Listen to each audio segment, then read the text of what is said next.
Good morning, everybody, and welcome back to another video with me, Brooklyn. So I'm talking about friends again, okay? Fake friends. So yesterday I was talking to another associate of mine, and her feelings had been hurt because she was friends with someone, and she said that the person just stopped talking to her out of the clear blue. She don't know why the person is not speaking to her. And she said, I've never done anything to her. She was really my friend. I liked her. She said, it makes me feel some kind of way because, I thought we were friends. And again, I told her, I said, that's why I never attribute anyone to be someone that I can just totally put my trust in, because when you're being loyal and you're being faithful to someone, you don't know what someone else is thinking. You don't know how someone else feels. You don't know what's in someone's heart. The word of God says that who can know the heart is deceitful. The only person that can know the heart is the Lord. He's the only one that can know, that knows the heart. And I was telling her, I said, she's not a Christian or anything. Matter of fact, I think that she believes, she follows Buddha, I believe. But I told her, I said, the word of God tells us not to trust a man, which is a human, woman or man, that breathes through his nostrils, because they can turn at a dime. She said, it just makes me feel some kind of way, because when I'm a friend, I'm a friend. I said, yes, but don't get it twisted. We're all capable of letting someone down. We're all capable of being backstabbers. We may have been raised a certain way, but the person that raised you, they were capable of being backstabbers. They were capable of letting people down too. I'm sure they have. No one is perfect on this earth. That's why it's not good to throw all your trust into another person. It's just not. Just say that's, I like the person, they're my friend, but always know. And it's sad, but always just have in the back of your mind that you can't trust anyone. That's just like the field I work in. It's the health field. I work with disabled people. And in our training, we are always told to always treat your surroundings like someone has an infectious disease. Always wash your hands, always wear gloves. Even though they do not have, always treat it as though they do, because you don't know who has it. You don't know who has anything infectious, right? So it's the same thing with friendships. It's the same thing when you're dealing with any human being. Always treat it as though they are infectious. Always treat it as though they can harm you. Not walking around nervous, not walking around afraid, not walking around scared to have friends and to have fun and interact and things, but always know you have to always guard yourself, always guard your heart, always protect yourself. So this way you're not let down, you're not hurt. I told her, I've met so many different people who, when a friendship fails, they are so hurt. It's because you trusted them so much that you can't believe they let you down. Even when you're married.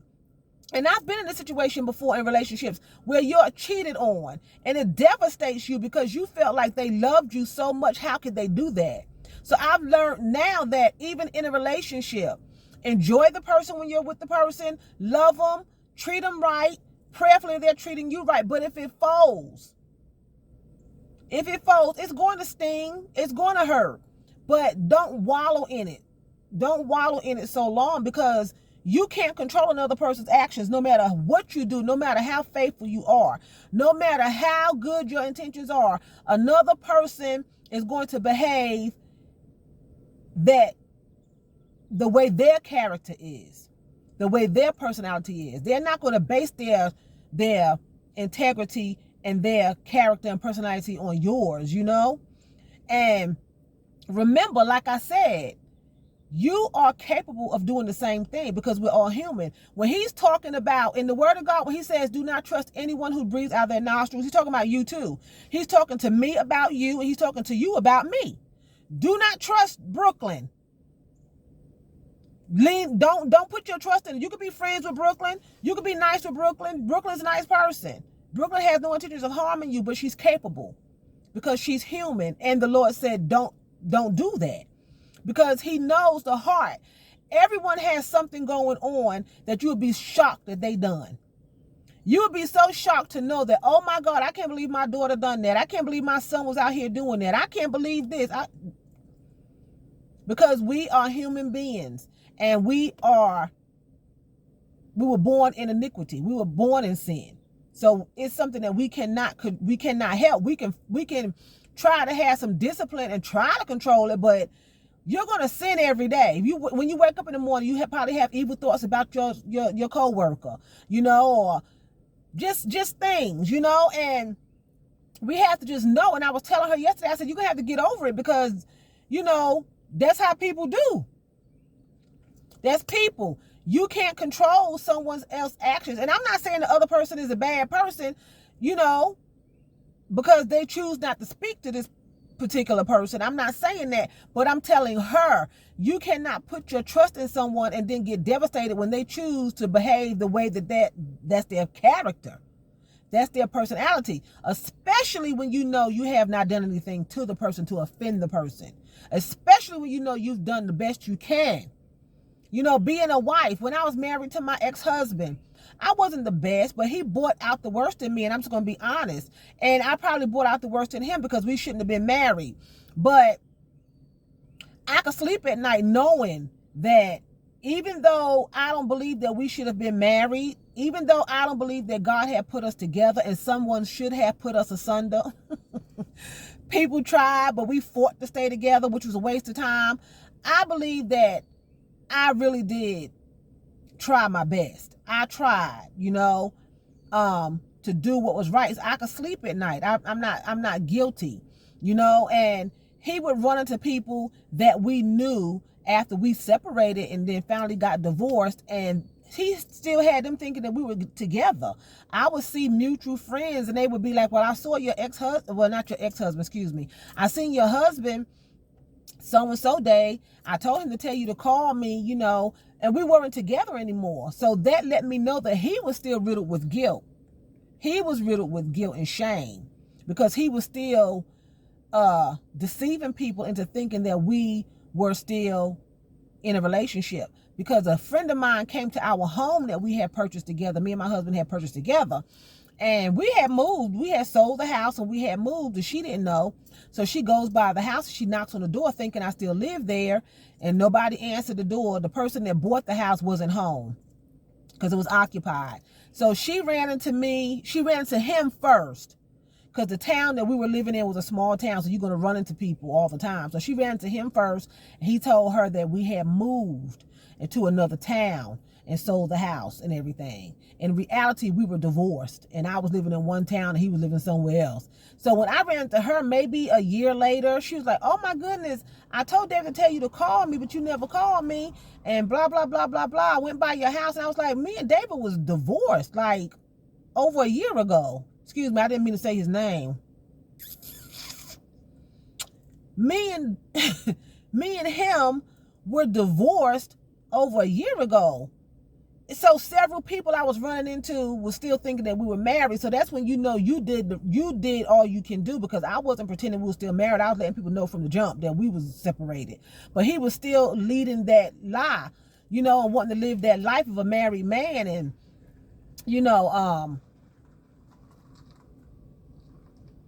but getting off of that, I don't know. I'm losing trains of thought. But just know that you cannot put your trust. You can have someone, like I said, you call them your best friend, and just know that they are capable, and you are capable of letting each other down. It's just that's just the way it is. And I've had to learn that. I've never really had what you would call a best friend. I've had good friends that I would consider to be a good friend, that I'm making call if I needed something or I needed them to help me do something. They come through, and that's a blessing to have someone like that. But I never get it twisted, because everyone is human and they can let you down. They can let you completely and utterly down. So I always go into a relationship knowing that this could be temporary. A friendship with a girlfriend, or with a girl, a relationship with a man, this could be temporary. Lord, I'm going into this friendship. I'm going to ask for this situation, if you can help me with this situation. But I always know that they can fold, and they can gossip about you. You can gossip about them. We're all capable of doing the same things, because at the end of the day, we may not want to admit it, but we are all made up of the same characteristics and personalities most of the time when it comes to doing diabolical things. When it comes to gossip and slander, when you get mad wanting to fight and cuss folk out, you know, we can all go there. We can all take it there, and we can all, like I keep saying, let each other down. I tried to console her yesterday and tell her, I said, that's why I said, you're a friend of mine here. You know, we talk and everything, but at the end of the day, I don't get it twisted. You can let me down, because she has. And, you know, I told her, I said, you know, you're not above it, and I'm not above it. I can do something to you. It just, that's just nature. That's nature for humans to be sneaky and dirty and low down. And don't ever say what you won't do. Don't ever come and say, well, I won't do that. I'm not like that. Because don't never say what you won't do, because that's when you're going to do it. Don't ever say you won't do it, because that's when you're going to do it. Because then the Lord got to prove it to you that he's right and you wrong. And you don't want that, because when he start proving stuff to you, you're going to look like Boo Boo the clown, Boo Boo the fool. One of my co-workers telling me. Anyway, but yeah. So I just wanted to come on here and say that they getting ready to go in now. She locked out. She ran and raving out there. She's standing there by herself trying to get in and can't get in. The doors is locked.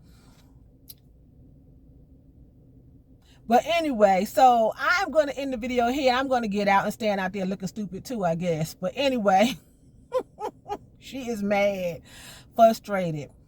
I'm going to end the video here. So with that being said, I'm going to say vielen Dank. That's thank you very much in German. So vielen Dank for watching me, and choose. That's bye in German. And please do not forget to rate, share, and subscribe. And y'all have a wonderful day, okay? Bye.